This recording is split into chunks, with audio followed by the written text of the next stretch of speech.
ما شاء الله. واعبد ربك حتى يأتيك اليقين. الله أكبر. मदरसा इस्लामिया कुरानिया चकशरत में बच्चे लोग रजब का दौर करते हैं। जो लोग हाफिज कुरान हैं उनको खूब अच्छी तरह मालूम है कि रजब का दौर क्या होता है। माशाअल्लाह ये छोटे छोटे बच्चे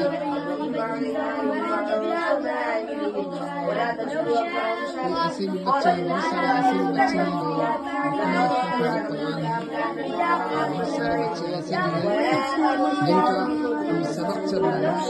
उनका दौर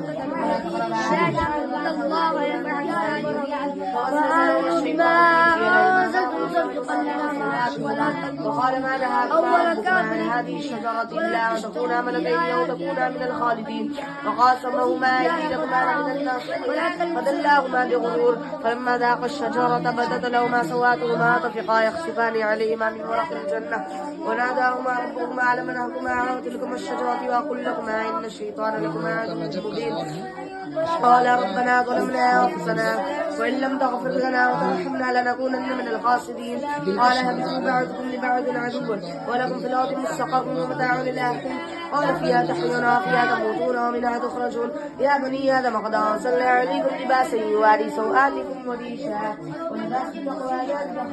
ذلك من آيات الله لعلهم يتذكرون يا بني آدم لا يفتننكم الشيطان كما أخرج أبويكم من الجنة ينزع عنهما لباسهما ليريهما سوآتهما إنه يراكم هو وقبيله من حيث لا ترونه إنا جعلنا الشياطين أولياء للذين لا يؤمنون وإذا فعلوا فاحشة قالوا وجدنا عليها آباءنا والله أمرنا بها قل إن الله لا يأمر بالفحشاء